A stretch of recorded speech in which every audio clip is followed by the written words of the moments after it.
Merci de regarder Balafon Télévision. Bienvenue dans le Grand Plateau.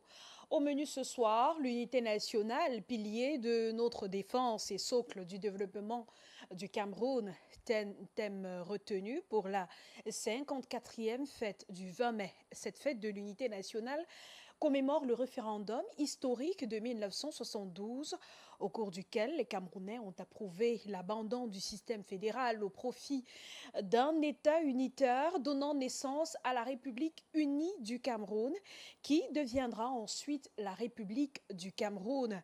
Le 20 mai rappelle surtout la fin du fédéralisme, c'est-à-dire la disparition de la dualité des Camerouns oriental et occidental et le choix porté par Amadou Ahidjo, premier président du pays, d'unifier ces deux entités territoriales et linguistiques en une seule nation. La date célèbre enfin le vivre ensemble, la cohésion et l'unité des peuples du Cameroun dans leur diversité.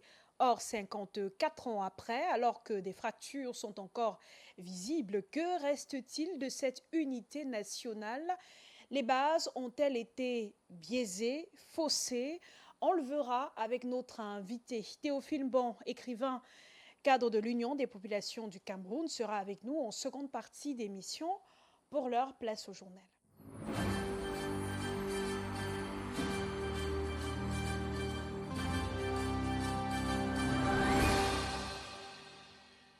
En ouverture, drame au quartier Mbagna, dans le 5e arrondissement de la ville de Douala. C'est une journée noire pour la famille Tchoufak après le décès tragique du petit Jaël, âgé d'1 an et 8 mois.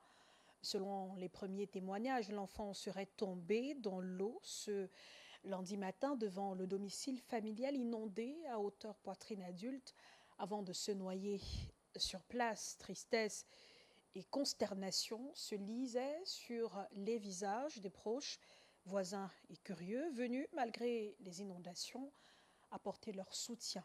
La grand-mère de la victime, Egomo Patience, revient sur les circonstances du drame au micro de Linda Binignassa. Vers 7 heures, quand je voulais sortir, j'ai vu qu'il y avait assez d'eau dehors. Moi, j'ai pensé, sachant que l'eau devait diminuer. Mais vers 10 heures, je vois l'eau ne fait qu'augmenter. J'ai dit que non, il faut que j'aille au marché avant de rentrer. Le temps d'aller au marché, l'enfant était déjà là. Mais à ma grande surprise, je suis rentrée au marché, tant que je suis en train de travailler derrière. Celle qui devait aller à l'école, elle n'est pas allée à l'école parce qu'il pleuvait. Directement, elle m'appelle, dit que l'enfant est tombé dans l'eau. Je me retourne et dis que l'enfant est tombé dans l'eau, comment, George? L'enfant est tombé dans... Le temps que j'arrache l'enfant, l'enfant était. J'ai même mis l'enfant par terre pour appuyer sur l'eau pour sortir. Jusqu'à là, je n'ai rien eu. Avec la panique là, moi je porte l'enfant. Quand je suis en train de sortir, il y a certains gars là-bas, ils ont occupé. Avec l'eau, l'eau était au niveau du ventre. Quand je suis en train de sortir, là, les gars là me disent que grand, mais donne l'enfant là. Parce que sa mère allait au travail, sa mère n'était pas là. Directement, ils disent que grand, mais donne l'enfant. Quand je donne l'enfant, quand ils sont en train de partir, moi donc je marchais à peine parce qu'il y avait assez d'eau. Au moment de les suivre, ils sont déjà allés ils sont montés, arrivés à l'avenir là. Moi, j'entre à l'avenir, que l'enfant qu'on a amené ici, les infirmières ont dit qu'on n'a pas amené l'enfant ici. Le cas était trop délicat, ils n'ont pas accepté. Directement par Lucham, arrivé à Lucham, on nous dit que l'enfant est mort. Moi, je suis étonné. Avec l'eau qu'il y avait, il n'y avait même pas moyen. Jusqu'à présent là, l'enfant, à moins de quelque chose, l'enfant, donc, moi, je n'ai rien compris. Franchement, je n'ai rien compris. De fortes pluies survenues donc tôt ce lundi matin ont provoqué d'importantes inondations dans plusieurs quartiers de la ville de Douala. Parmi les zones les plus touchées, l'école publique de Missoké, dans le 5e arrondissement, envahie par les eaux. Les parents ont été contraints d'évacuer les enfants en urgence. Dans plusieurs habitations également submergées, les sinistrés déplorent d'importants dégâts matériels. Le reportage de Jessica Tenos-Maché. Des salles de classe sous les eaux et une cour d'école totalement inondée. Voilà le décor ce matin à l'école publique de Missoké après la forte pluie qui s'est abattue sur la ville de Douala. Face à la montée des eaux, les cours ont été suspendus pour des raisons de sécurité. Nous sommes arrivés ici ce matin avec la pluie. On ne savait pas que ça devait inonder. Nous sommes restés. À un moment donné, nous étions en classe. Subitement, on dit l'eau monte, l'eau monte. On dit bon. C'est alors comment nous on sort, on se disait que bon, on a bloqué les enfants pour que ça puisse, puisqu'il y avait une forte pluie quand même. Après la pluie, beaucoup de parents sont venus chercher les enfants et ceux-ci sont encore là. On attend que l'eau baisse encore avant de pouvoir rentrer. Pour de nombreux élèves, quitter l'établissement a viré au parcours du combattant. Certains ont dû être aidés pour traverser les zones inondées. Il y avait l'inondation ici jusqu'à il n'y avait pas moyen. Jusqu'à il n'y avait pas moyen. Ça emportait même les élèves.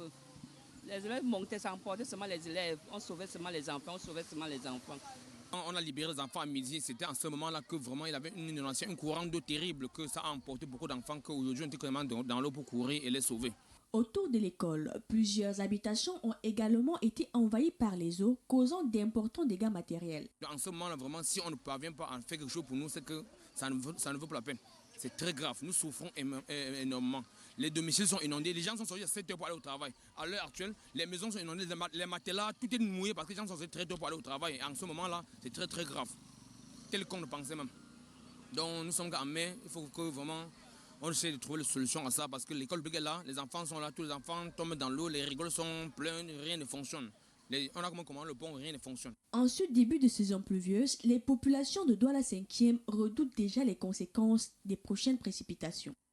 Et pendant qu'on chasse les eaux de l'autre côté, il est question de les rendre plus saines et accessibles. C'est d'ailleurs le pari de plusieurs élèves qui ont présenté à Douala des projets innovants à l'occasion de les journées scientifiques organisées dans certains établissements scolaires. À travers des procédés simples et adaptés aux réalités locales, ces jeunes innovateurs entendent apporter des réponses concrètes aux problèmes d'insalubrité et de qualité de l'eau observés dans plusieurs quartiers. Le reportage de Linda Wininyasa. D'un côté, des bouteilles, du sable fin, du charbon et du gravier. De l'autre, des fils électriques et quelques récipients soigneusement alignés sur une table. À partir de matériaux de récupération, ces élèves ont imaginé différents systèmes de purification de l'eau. Leur objectif, rendre l'eau plus propre et plus sûre à la consommation grâce à des procédés simples et accessibles. After we place the cardboard with the electrodes and we place them in the water and connect the power supply. And then the process starts. Now, when the first step is done, we use the filter like this. We pour the water in the filter, and then after a few while, the water becomes clean. We have gravel, charcoal, fine sand, and cotton, which will actually remove the larger particles from the dirty water. And then, when the dirty water is actually purified, and we have a somehow good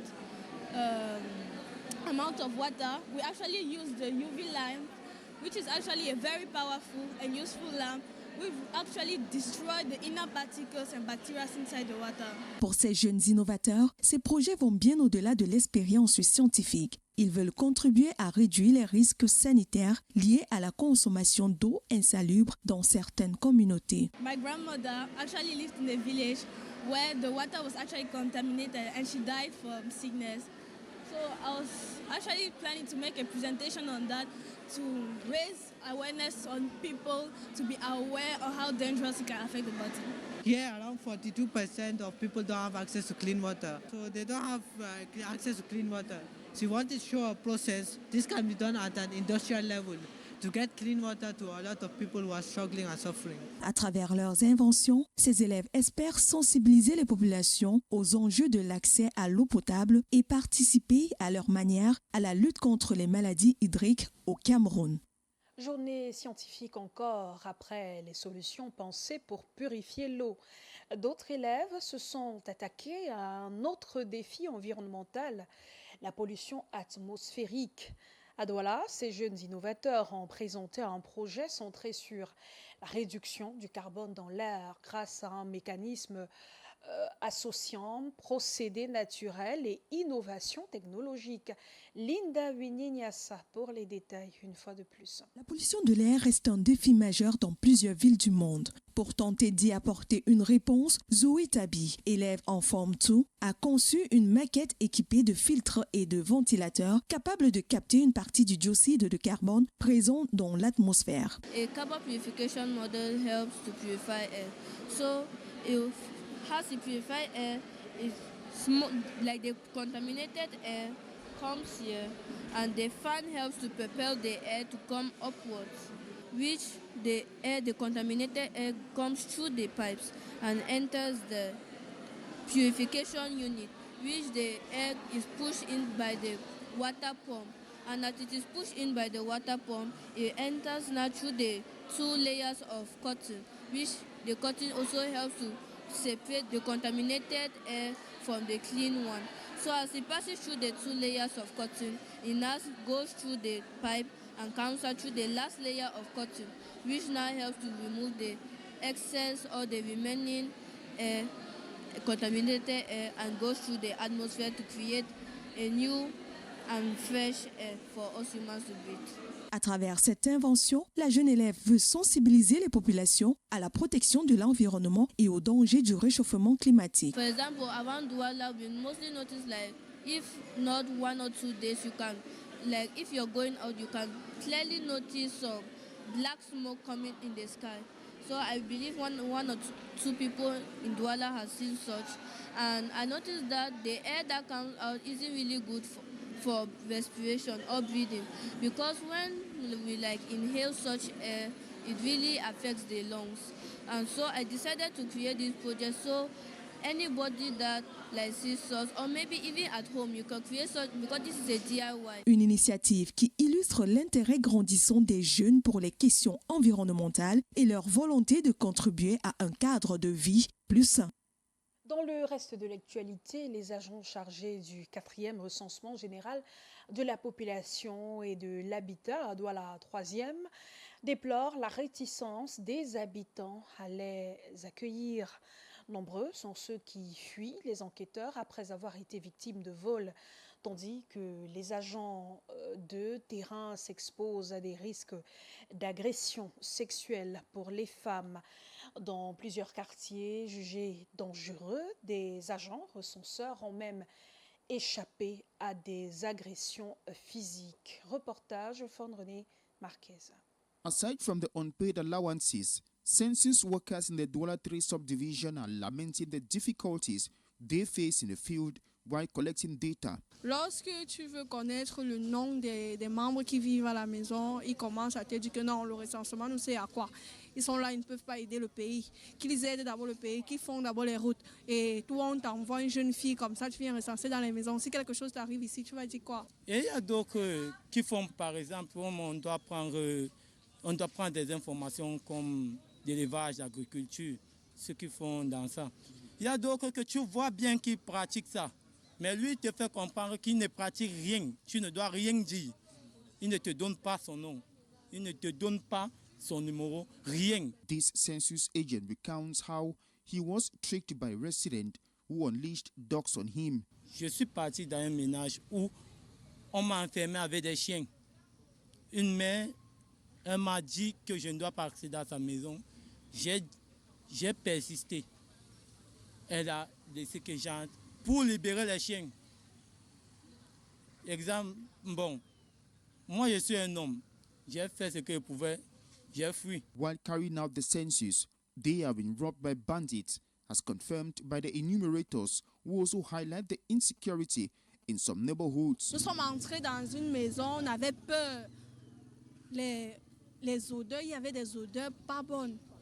Donc, genre, c'est un peu comme si les gens se droguaient à l'intérieur et c'était 2 hommes qui étaient à l'intérieur, tatoués. According to the female field workers, they are exposed. Some have nearly been strangled to death, while others have narrowly escaped assault. Il y a aussi des problèmes d'abus sexuels pour des femmes parce que c'est une personne qui passe sur le terrain, une seule personne, et dans une zone où tu ne connais pas. With the challenges faced in the field, these enumerators are pleading for reinforcement. Pendant ce temps, en Komtou, dans la région du centre, on lutte contre l'insécurité. Et justement, la gendarmerie nationale a démantelé 3 groupes criminels spécialisés dans les assassinats, les vols de motos et le trafic de stupéfiants. Au total, 21 personnes ont été arrêtées, selon le lieutenant-colonel Madeleine Penda Jojo, chef du service de la recherche judiciaire et de la lutte contre le grand banditisme. Dans le quartier, les populations saluent cette opération et expriment leur soulagement. Elles réagissent justement, ces populations, dans ce reportage de Sébastien Oyébé. Longtemps plongé dans la terreur, le quartier Nkomtou retrouve peu à peu son calme. Les habitants racontent des nuits d'angoisse marquée par des agressions répétées et parfois mortelles. Les gars ont pris mon neveu, le fils de ma grande sœur, au bar. Bon, ils l'ont tabassé, ils l'ont poignardé et ils sont allés jeter à la poubelle. Et ils savaient qu'il était déjà mort. Comme Essengi Robert, plusieurs habitants disent avoir été victimes de braquages orchestrés par des individus opérant souvent à moto. J'ai eu à prendre une moto aux environs de 21h. Deux jeunes hommes sont passés, puis ils sont revenus à vide. Après, j'ai stoppé cette moto, croyant que la moto n'allait pas plus loin. Et il a juste déposé le client. Or, il a laissé les jeunes hommes dans le bosquet. Il est venu, j'ai proposé une somme qu'il me laisse dans mon quartier. Et il a accepté la somme dont j'ai proposé. Puis il me prend accompagné avec ma grande soeur.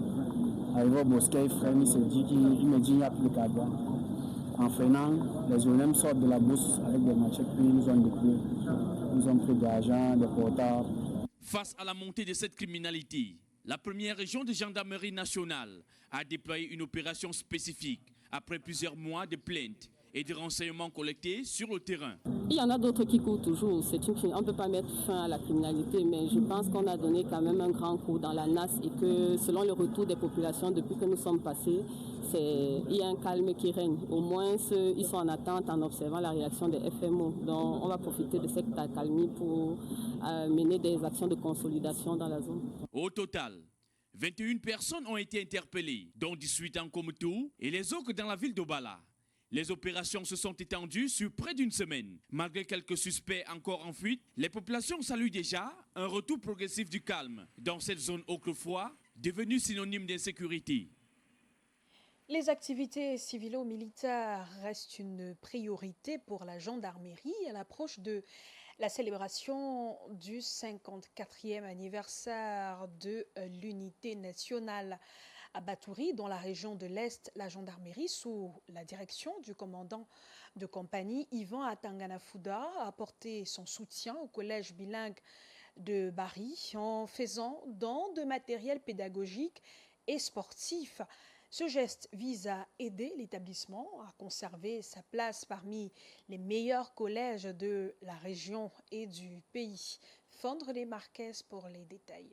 One of the main activities of the military corps over the years has been civil-military engagement, matching words with action. The Gendarmerie in Batouri East Region, under company commander Ivan Atangana-Fouda, donated pedagogic and sporting materials to Collège Bilingue de Bari. Donc, c'est l'occasion, n'est-ce pas, de remercier ce collège de bravoure de la part de ma hiérarchie. Et qu'ils aillent de l'avant. The gesture by the National Gendarmerie was saluted by the Archbishop of Batouri, Monseigneur Marcelin Marinda Biem.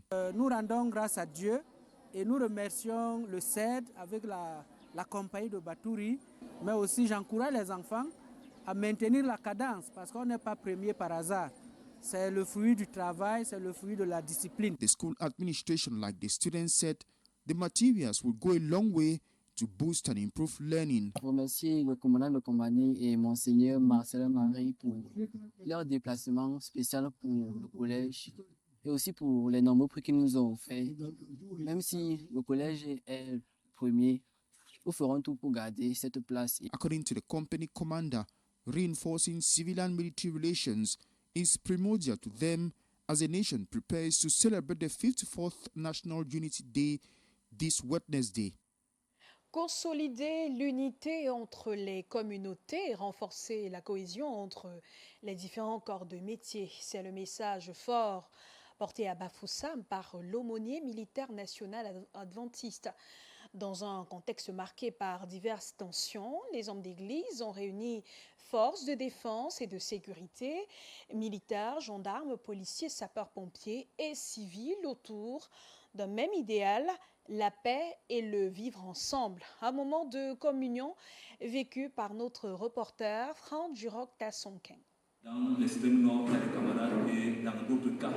Au foyer du soldat de la brigade d'intervention rapide de Bafoussam, un culte a réuni forces de défense et de sécurité et population civile autour de la promotion de la paix et du renforcement du lien armée-nation. Un moment de communion marqué par une intervention forte de l'aumônier militaire national adventiste. Si nous parvenons à nous mettre au-dessus de ce qui nous différencie, de ce qui nous sépare, automatiquement la grâce de Dieu va reposer sur nous, surtout en ce moment où véritablement nous avons différentes opinions et que l'on voit par exemple un plus haut avec un plus bas manger dans le même plat ou bien dans des plats différents mais aux mêmes endroits, cela encourage la bénédiction, bien cela crée un cadre de bénédiction. Spiritualité et cohésion sociale ont rythmé cette rencontre, organisée dans un contexte où les relations entre armées et civils restent parfois sensibles. Et entre les tribus, de consolider l'unité entre les différents corps, de consolider l'unité entre les différentes vagues que l'on peut avoir dans notre société. À l'occasion du 54e anniversaire de l'État unitaire du Cameroun,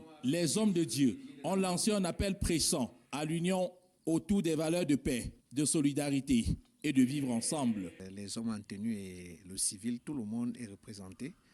Et ceci, c'est pour démontrer qu'au Cameroun, l'un a besoin de l'autre pour avancer. Et travailler main dans la main permettra à ce que tout le monde puisse se réaliser en tant que Camerounais. Et quand nous regardons, les hommes en tenue sont là pour notre sécurité et nous devons nous réaliser à travers eux. Personne ne peut vivre sans l'autre. Pour le révérend pasteur Jacob Jean, ce rappel à l'unité demeure essentiel pour un développement fondé sur la cohésion sociale et l'engagement collectif. Hommage à présent à Marcel Nial-Difendi, premier président du Sénat du Cameroun, décédé à 92 ans. L'illustre disparu a été élevé à titre posthume au grade de commandeur de l'Ordre national du mérite agricole. C'était le week-end dernier à Bagonté, dans le département du Ndé, où il a été inhumé. Retour sur les temps forts de ses obsèques avec Joël Ferdinand Ewané.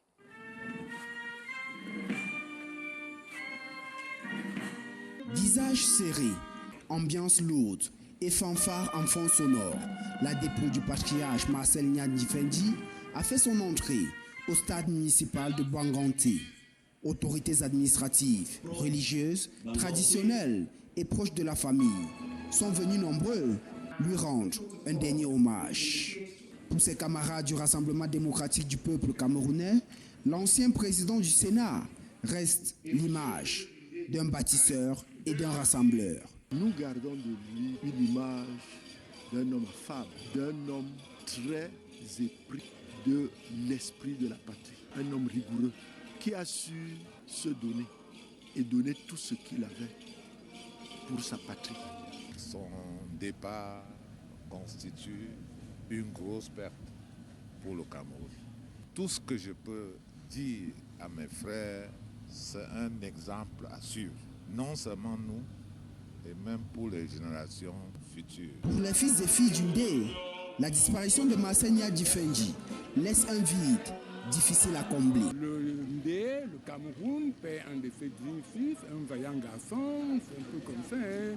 L'un des plus illustres des enfants qu'a connu ce département. Je pense que le Dieu Tout-Puissant pourra nous donner notre icône à l'image de ce grand homme d'État qui a servi l'État à un grand niveau de la hiérarchie. À titre posthume, il a été élevé au rang de commandeur de l'Ordre national du mérite agricole par Aboubakari Abdoulaye, président du Sénat et représentant du chef de l'État, à ses obsèques. L'illustre disparu a ensuite été inhumé à Madja, dans la stricte intimité familiale.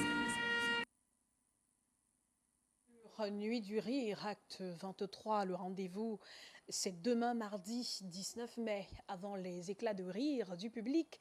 Il y a des heures de préparation et de réglage. En décembre 2025, la place Saint-David de Bononjo avait accueilli la 22e édition. Immersion dans les coulisses d'un rendez-vous devenu incontournable à Douala. C'est avec la plume et la caméra de Théodanto. Tout commence au siège de Balafon Média. Techniciens et autres personnels chargent le matériel en direction de la salle Saint-David de Bonanjo. Sur place, chacun connaît sa mission. À l'extérieur, les supports des partenaires sont installés. Dans la salle, quelques membres de l'organisation rangent les chaises pendant que les techniciens s'occupent des lumières, des caméras, des câbles et des micros. Une courte pause autour d'un repas permet aux équipes de reprendre des forces avant les derniers réglages. 15 heures, l'éclairage de scène est ajusté une dernière fois. Les cartons nominatifs des invités et personnalités sont disposés sur les sièges de la salle. Évidemment que les nuits du rire ne se ressemblent pas parce qu'à chaque fois, il y aura une innovation et à chaque fois, il faudrait que le public s'active à venir assez tôt, s'active à venir massivement parce que ça ne se ressemble pas. Il faut être là pour vivre ça. Dans les loges, les artistes restent concentrés, répétant mentalement leur sketch avant de monter sur scène. Tout a été fait, le stress est passé, on a habitué de la salle maintenant. On se questionne juste, est-ce qu'on saura poser la barre au même niveau qu'on l'a laissé? C'est ça qui inquiète, mais honnêtement, stressé, non, ça va. Non loin de là, Bitako, la maître des cérémonies, peaufine lui aussi les derniers détails avant le début du spectacle. On a l'habitude de le faire et c'est devenu une routine, donc je suis prêt ce soir encore à donner le meilleur de moi-même. 19h30, la salle est pleine. Autorités administratives, invités et amoureux de l'humour prennent place. Le spectacle peut enfin commencer pour plus de 3 heures de rire et d'émotion.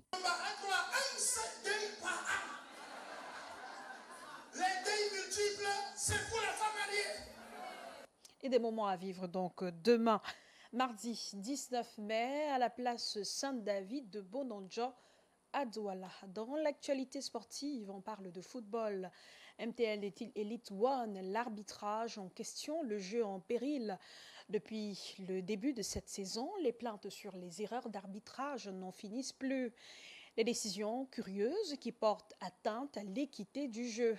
Des scènes surréalistes qui interpellent le public en colère, des instances en réaction. L'arbitrage n'a pas fini de faire parler de lui, comme vous nous le dites, Charles Douglas Ndemba et Jessica Tenos-Maché. L'arbitrage camerounais est en position de hors-jeu. Un carton rouge tôt dans le match, un pénalty jugé litigieux ou discutable, un hors-jeu imaginaire, des buts valables refusés, la rallonge indéfiniment du temps additionnel, des fautes créées. L'arbitrage au Cameroun vit des heures sombres. Ces faits sont observés journée après journée en MTN Elite One, au point d'en conclure. Pour certains, l'homme en noir peint en noir la MTN Elite One. Conséquence directe, le championnat perd de sa crédibilité, l'équité, l'impartialité, principale qualité demandée à un arbitre qui dirige un match de football s'efface et laisse place à un football manipulé, orienté, qui installe dans les consciences peu à peu, du moins, un vainqueur arrangé, désigné et connu à l'avance. C'est à coup sûr la proclamation de la mort du mérite, la désacralisation des efforts et enfin l'inhumation de la maxime « le travail paye ». La situation dure, malgré les dénonciations du public, les frustrations des équipes pour calmer les ardeurs, les responsables en charge du championnat, notamment le Conseil transitoire du football professionnel, ouvre des enquêtes. Celles-ci arrivent avec leur lot d'espoir, faisant croire que la situation est sous contrôle, comme celle du 25 janvier sur les matchs Dynamo AS Fortuna et Vitoria United PWG de Bamenda. Des enquêtes ouvertes, certes, à la première journée qui jusqu'à la 19e n'ont pas été conclues. Juste à côté, la commission centrale des arbitres vient de suspendre jusqu'à la fin de la saison 5 arbitres pour manquement grave à leur fonction. De deux choses l'une, soit cette censure apparaît comme le départ d'une prise de conscience véritable et donc d'un nettoyage de la mauvaise graine, soit elle est juste de la poudre aux yeux pour laisser passer l'orage. Ce qu'il faut retenir est que toutes les décisions des arbitres qui suscitent l'indignation du public ont eu une incidence directe sur le résultat final de la rencontre et donc un impact sur les points et le classement et surtout sur l'image de la MTN Elite One et par ricochet du football camerounais. Des cas non négligeables font encore écho. L'arbitre Martin Bomba, par exemple, a dirigé les rencontres Vitoria United, Aigle Royal de la Menoie et Stade Renard de Melon, Aigle Royal de la Menoie. Sur les deux matchs, il a sifflé 4 pénaltys pour Vitoria United et 4 pénaltys pour Stade Renard de Melon, faisant croire ainsi aux dirigeants et supporters de Aigle Royal de la Menoie à un acharnement sur leur club. Les pénaltys, situations exceptionnelles en cours de match, sont au Cameroun devenues des situations habituelles, jetant ainsi l'opprobre et la rancœur sur une activité censée réunir et rassembler. 3e Coupe du Monde de football de 1938 en France. Les demi-finales avaient opposé la Suède et la Hongrie d'une part, et d'autre part le Brésil et sa cohorte de stars à la Squadra Azzurra italienne tenant du titre. Si les Hongrois laminaient 5 buts les Suédois, les Brésiliens se voyaient éliminés 1-2 par les tenants du titre. Pour la petite histoire, l'entraîneur-sélectionneur du Brésil avait commis une erreur monumentale en refusant d'aligner les joueurs cadres à l'instar du meneur de jeu de l'équipe, Leonidas da Silva, dans l'espoir de le classer dans une finale pour laquelle le Brésil n'était pas encore qualifié. Dans les temps de ces demi-finales, Jean-Paul Chouniat vous fait revivre en son et commentaires des commentateurs italiens de l'époque. In una delle semifinali il Brasile incontrerà l'Italia e nell'altra l'Ungheria giocherà contro la Svezia. Les Brésiliens qualifiés au bout d'un quart de finale jouaient sur 2 rencontres. En raison de l'absence de la séance de tir au but pour départager les 2 équipes, croisent les champions du monde en titre, l'Italie, tombeur du pays organisateur la France, à la même étape de la compétition. A Marsiglia tornano di scena gli azzurri, questa volta contro il Brasile, il cui tecnico ha rivoluzionato la squadra. Ce dimanche 16 juin 1938, au stade Vélodrome de Marseille, des milliers de spectateurs français ont eu le courage d'oublier la défaite de leur équipe pour venir soutenir la Seleção Auriverde, dans l'espoir de la voir battre la Squadra Azzurra, qui a désillusionné la France dans sa propre Coupe du Monde. Per conquistarsi un posto nella finalissima, le 2 squadre giocano con grande accanimento. De même, des milliers de fans italiens ont traversé le Monte Bianco, le Mont Blanc, pour venir pousser le capitaine Giuseppe Meazza et ses coéquipiers à la finale, dans le but visé d'un 2e sacre mondial. Au coup d'envoi du sifflet suisse, Hans Wuttrich, les 22 acteurs développent un jeu très physique, alterné d'offensives à outrance de part et d'autre, mettant à rude épreuve les 2 portiers, l'Italien Aldo Olivieri et le Brésilien Walter de Souza Goulart, durant toute la première mi-temps. I brasiliani attaccano in massa, sciorinando tutta la loro classe. In maglia grigia, gli italiani partono all'attacco, dimostrandosi più squadra. Dans ses choix, le sélectionneur brésilien commet l'erreur tactique de préserver son meneur de jeu et meilleur buteur du tournoi, Leonidas da Silva, en prévision d'une hypothétique finale pour laquelle la Seleção ne s'était pas encore qualifiée. Et à la reprise, sur le score provisoire de 0 but partout, les Italiens prennent le match en main et marquent 2 buts en l'espace de 9 minutes. Et c'est Gino Cola aussi qui lance les hostilités dès la 51e minute. Gli italiani passano in vantaggio e poco dopo raddoppiano. À la 60e minute, le Brésil concède un penalty, vite transformé par le capitaine Giuseppe Meazza. I brasiliani si gettano avanti con grande foga, ma gli italiani difendono il doppio vantaggio. Et 2-0. L'Italie a presque déjà un pied ferme en finale, en dépit d'une réduction du score de Renaud Pellicchiari à la 87e minute. Les Brésiliens manquant d'inscrire un but égalisateur dans les dernières secondes du match. Qui l'ala sinistra prova il tiro, ma la palla finisce fuori. Les champions du monde en titre sont en finale pour la 2e fois de leur histoire en 3 éditions de Coupe du Monde. Il fischio finale si avvicina e l'avventura dei virtuosi sudamericani sta per concludersi. Et dans la 2e demi-finale, la Suède qui avait atomisé 8-0 Cuba en quart perd 1-5 devant la Hongrie après avoir pourtant ouvert le score dès la première minute. Même au match pour la 3e place, la Suède subit la loi de la Seleção brésilienne sur le score de 2-1 et rentre tous dans les gradins en attente de la grande finale Italie-Hongrie du 19 juin 1938. Au mythique stade olympique Yves du Manoir de Colombe. Con il passare dei minuti prendono il sopravvento e riescono a pareggiare.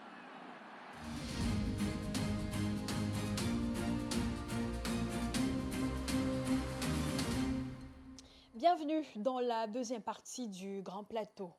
Les fondations de l'unité nationale étaient-elles mal posées au regard des vacillements que cette unité connaît avec la crise sociopolitique en cours dans le nord-ouest et le sud-ouest? Plusieurs faits, témoignages et récits historiques font savoir que le premier président de la République du Cameroun n'avait pas joué franc jeu dans les négociations avec les dirigeants du Cameroun occidental. Amadou Ahidjo avait entrepris tout seul de changer la constitution de l'État fédéral, se garantissant tous les pouvoirs dont celle du 2 juin 1972. La suppression du poste de vice-président, la création du poste de Premier ministre confié à un francophone devenu plus tard successeur constitutionnel, la transformation de la République unie en République du Cameroun tout court sont autant de faits qui avaient suscité des revendications aboutissant aujourd'hui au conflit armé dans les deux régions anglophones du pays. Les deux Camerouns avaient-ils conclu un marché de dupes à la réunification de 1961? La lecture de Jean-Paul Chouniette.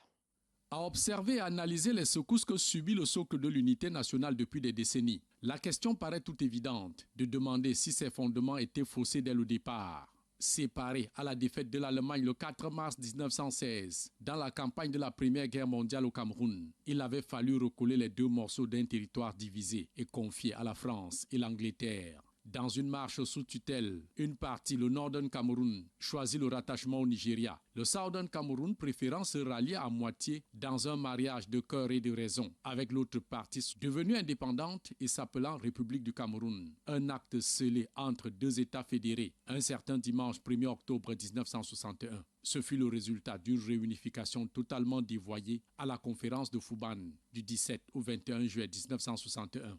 Des témoins de l'histoire racontent que sous la manipulation de la France coloniale qui lorgnait les ressources du pays, totale illusion fit miroiter au premier président de la République de faire de lui le seul maître du jeu politique avec tous les pleins pouvoirs. Et dans ce processus de réunification, Amadou Ahidjo, chef de l'État, piétine la pâle constitution fédérale de 1961, bafoue les pouvoirs du vice-président John Goufoncha et fait adopter une nouvelle constitution le 2 juin 1972. Avant d'organiser un semblant de référendum constitutionnel 18 jours plus tard, marquant ainsi la date de la célébration de l'unité nationale. Et tout le vice du référendum constitutionnel de ce 20 mai 1972 était dans l'unique question fermée. Approuvez-vous, dans le but de consolider l'unité nationale et d'accélérer le développement économique, social et culturel de la nation, le projet de constitution soumis au peuple camerounais par le président de la République fédérale du Cameroun et instituant une République unie et indivisible sous la dénomination de République unie du Cameroun. Et le oui l'emporta massivement à 3 177 846 voix pour sur 176 voix contre, donnant ainsi toutes les marges de manœuvre à Amadou Ahidjo de poursuivre sa vision personnelle et autoritaire dans la construction de l'unité nationale. Ainsi, John Goufoncha et sa vice-présidence furent écartés de la gestion du pays et de la succession pour laisser place au président de l'Assemblée nationale, Salomon Tandemuna. Puis en 1975, Amadou Ahidjo acheva son projet de république bien unie dans la division, créant le poste de Premier ministre pour y nommer Paul Biya et faire de lui son successeur acté dans la modification constitutionnelle de juin 1979. Le verre était dès lors dans le fruit, avec les remous des activistes du Southern Cameroon Council réclamant un retour à la période d'avant 1961. La pilule est encore plus amère et difficile à avaler. Le samedi 4 février 1984, Paul Biya, arrivé au pouvoir 2 ans plus tôt, clôture le travail de son mentor avec l'officialisation du passage de la République unie du Cameroun à la République du Cameroun. Dénomination du Cameroun sous domination française à son indépendance dès le 1er janvier 1960 jusqu'à la réunification de 1961.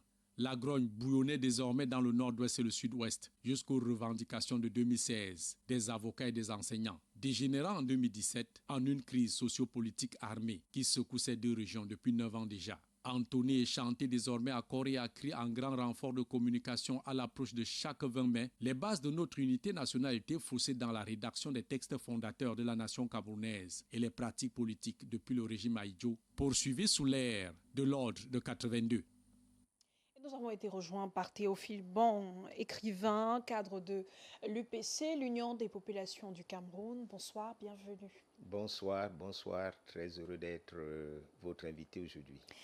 On prépare au Cameroun la 54e édition de la fête de l'unité nationale le 20 mai. C'est dans moins de 2 jours, mais 54 ans après le référendum du 20 mai 1972, Théophile Bon, comment vous jugez l'état de l'unité nationale du Cameroun aujourd'hui? C'est une unité bancale, donc Pourquoi malade. bancale? Je vais commencer par une métaphore de chez nous. Je crois que vous connaissez ce reptile qu'on appelle le caméléon. il a une colonne vertébrale recourbée.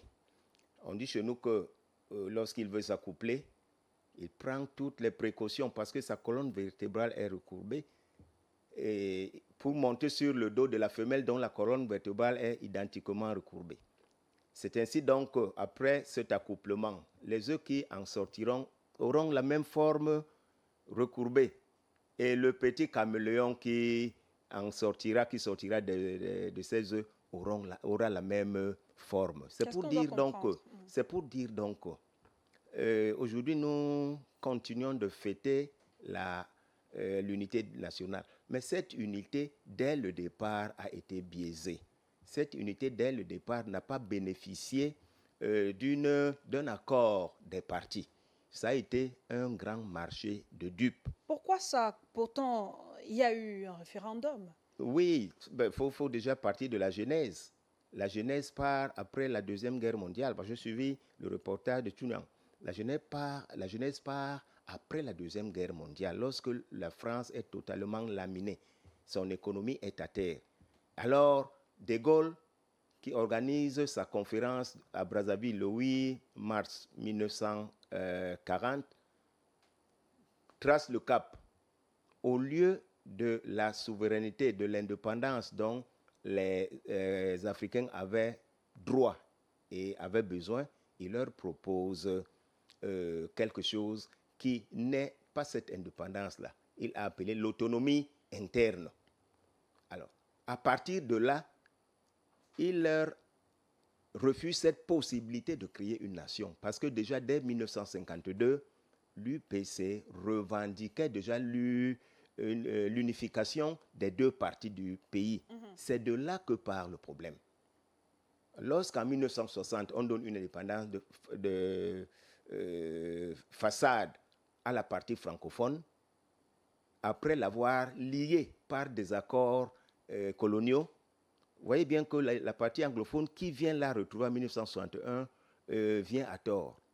S'ils avaient vraiment réfléchi, c'est là la glissade, c'est là qu'ils n'auraient pas dû, c'est ce qu'ils n'auraient pas dû faire. Était-ce une mauvaise idée d'unir la partie orientale et la partie occidentale du Cameroun? Je veux vous rappeler que dès les années 40 déjà, les anglophones revendiquaient leur réunification à leurs frères. Dès les années 40, en créant des associations d'étudiants qui revendiquaient cette réunification-là. En 1952, le problème a été posé aux Nations Unies, à la plus haute chaire. Mais la complicité franco-britannique n'a pas permis. Et Ruben Oumyombe leur a dit, cette réunification que je demande aujourd'hui, si vous ne l'accordez pas, sachez qu'elle viendra, mais elle viendra avec le sang.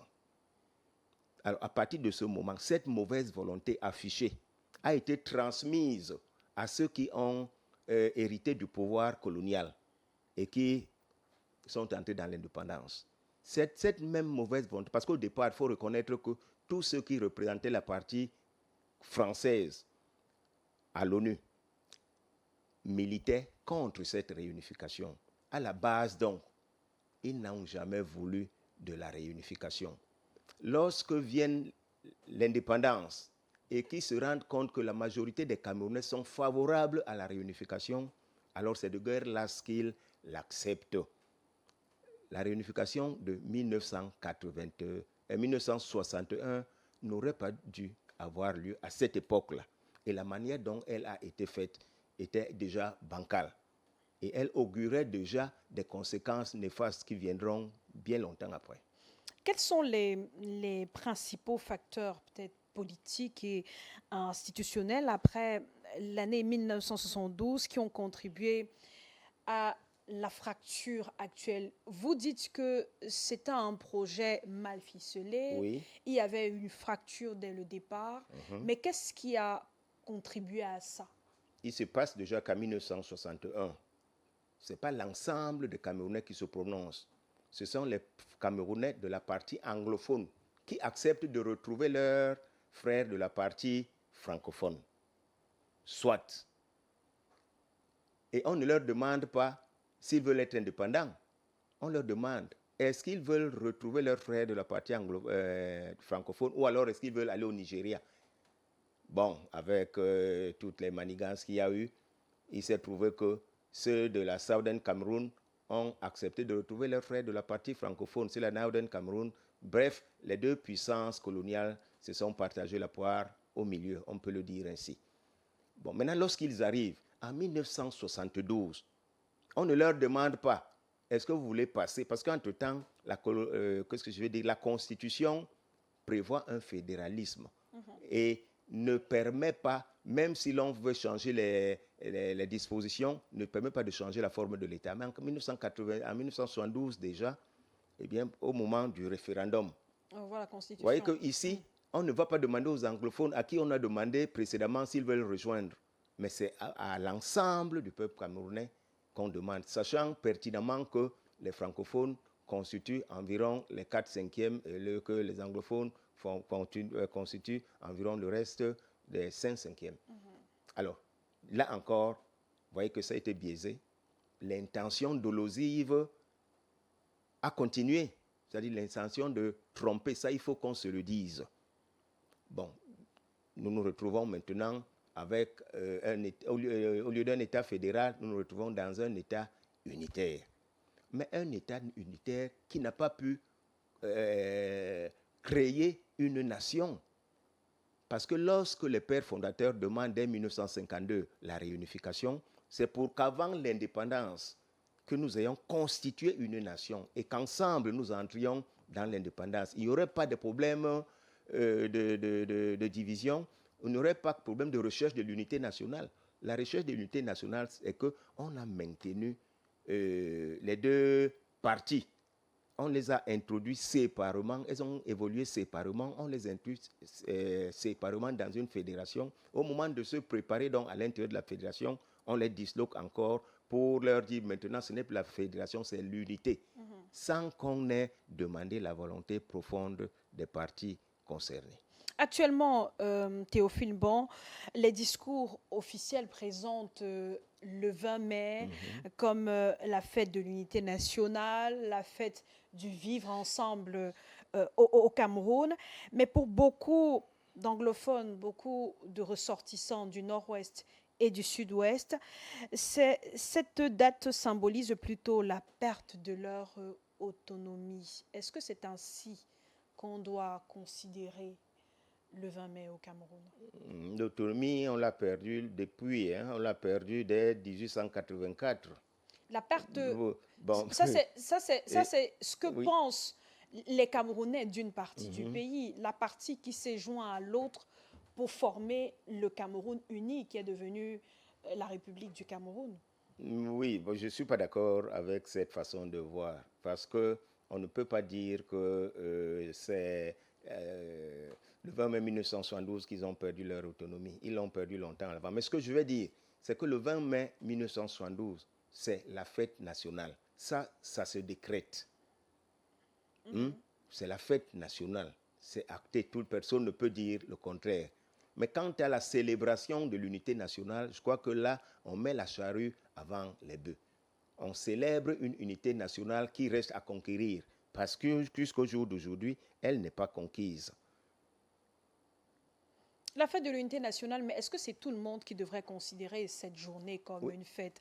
Je parlais tout à l'heure de fractures. Actuellement, dans notre pays, il y a la crise dans le nord-ouest et le sud-ouest, la crise qualifiée de crise anglophone.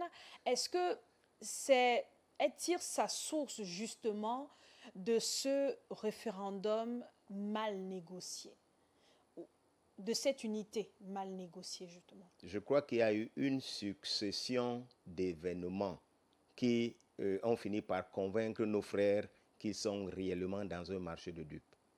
Vous voyez? Et je parlais de la réunification, des textes fondateurs de la République qui ont été adoptés après cette réunification, de l'architecture qui a été acceptée après cette réunification, mais tout cela a été botté en touche au fur et à mesure, de sorte que finalement, et cette réunification apparaît aux yeux de certains comme une annexion. Ça, il ne faut pas avoir peur de dire ces mots. À la réalité des faits, et certains considèrent que c'est une annexion. C'est donc une raison suffisante pour qu'il y ait grogne. Et la grogne n'a pas commencé avec ce que nous constatons avec regret au nord-ouest et au sud-ouest.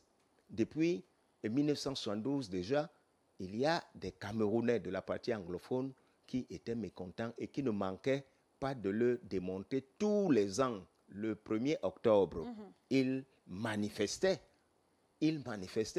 Bon, mais cela n'a attiré l'attention de personne. Ou alors, les gens ont refusé de voir ce qui n'allait pas.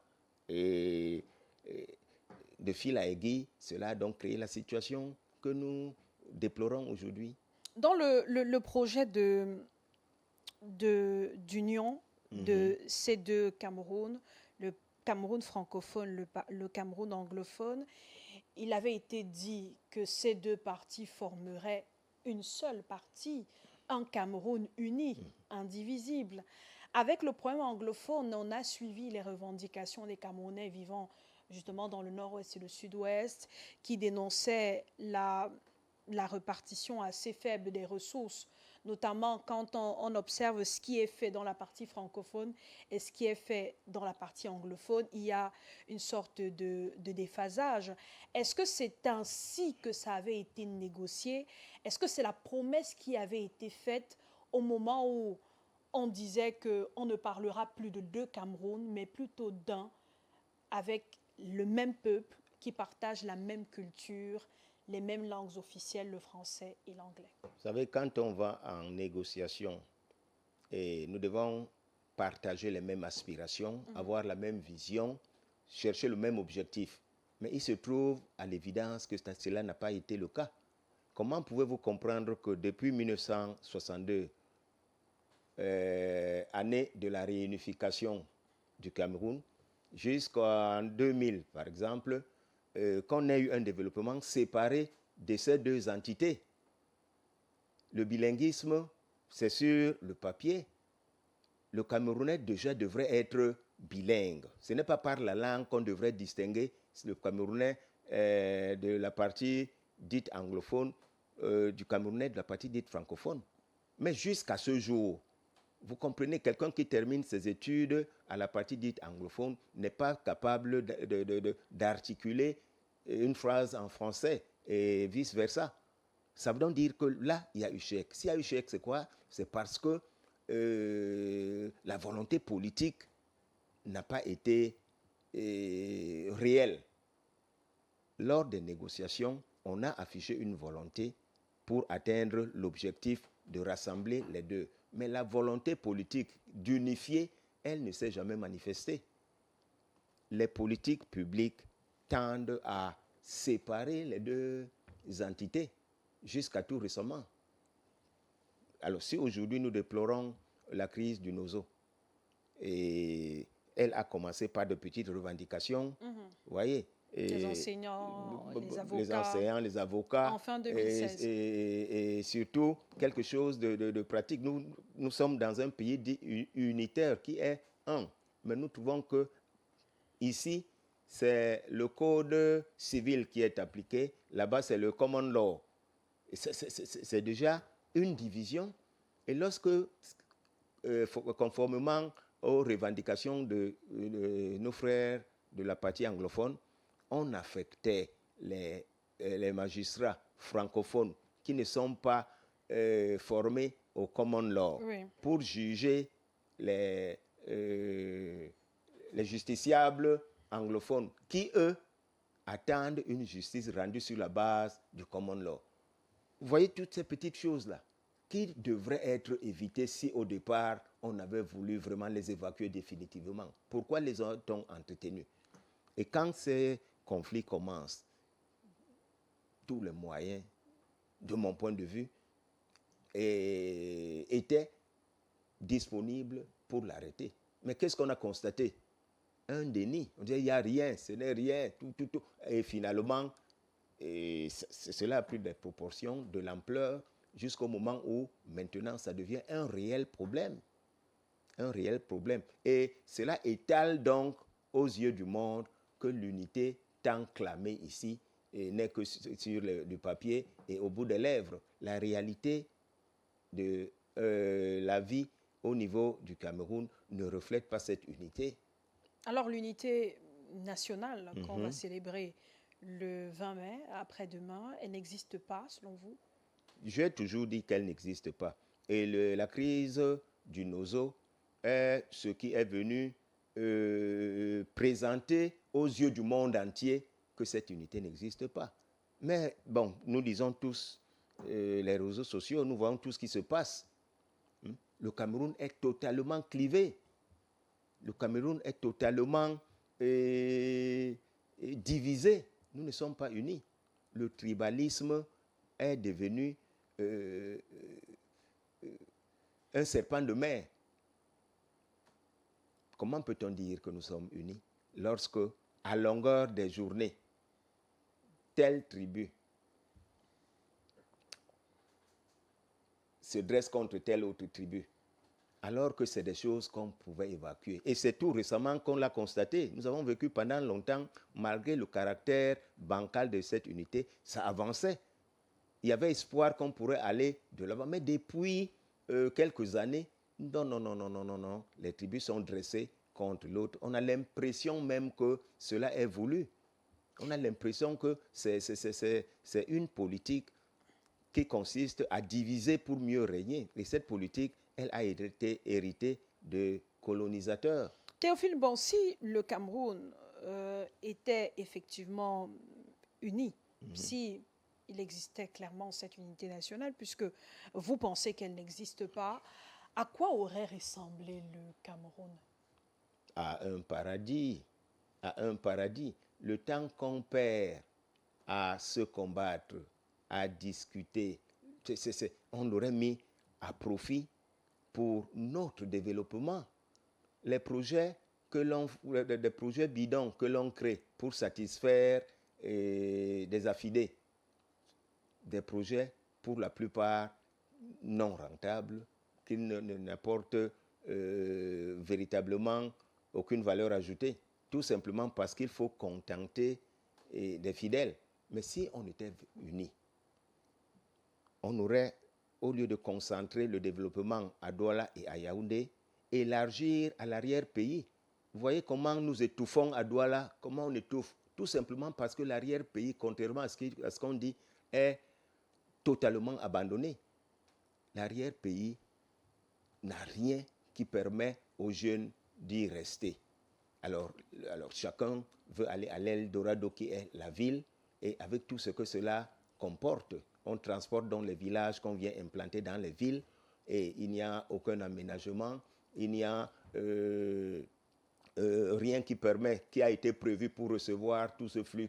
Tout ça, c'est parce que l'unité nationale a été biaisée. Que faut-il faire pour corriger les erreurs du passé, corriger ce qui avait été décidé en 1972? Oui, corriger ce qui avait été décidé. Il faut déjà une réelle volonté de créer une nation camerounaise. Il faut donner la vice-présidence à un anglophone au moment où on attend le gouvernement et la nomination. Dans la circonstance actuelle, il est peut-être question de donner la vice-présidence à un anglophone pour les contenter, pour les calmer, pour les attirer à la table de négociation. Parce que c'est quelque chose de durable qui doit être construit. Et pour que cela soit construit, il faut que toutes les parties concernées se retrouvent ensemble, se projettent pour la construction de leur pays. Quelle vision avons-nous pour notre pays à l'horizon 2050? C'est donc de cette construction qu'il est question maintenant, se regardant non comme les chiens de faïence, mais les yeux dans les yeux. Chacun s'étant départi de tout ce qu'il avait, mais ayant la réelle volonté d'aboutir à un pays uni. Pour le moment, ce n'est pas encore le cas. Donc ainsi, selon vous, on aurait raison de parler d'unité nationale et de fêter le 20 mai à travers le pays. Je dis que le 20 mai, c'est la fête nationale. Il a été ainsi décidé. Avant le 20 mai, c'était le 1er janvier qui est la date de notre indépendance. Je crains que les jeunes qui grandissent aujourd'hui oublient même qu'un jour le Cameroun a été indépendant. Mais le 1er janvier, le Cameroun a été indépendant. Tout au moins la partie francophone. Jusqu'à 1972, c'est ce qui était retenu. C'est bien noté. Voilà. Merci Théophile. Bon, je rappelle que vous êtes écrivain, cadre de l'UPC, l'Union des populations du Cameroun. Merci aussi à vous de nous avoir suivis. Très bonne fin de soirée. Rendez-vous demain 20h pour une nouvelle édition du Grand Plateau.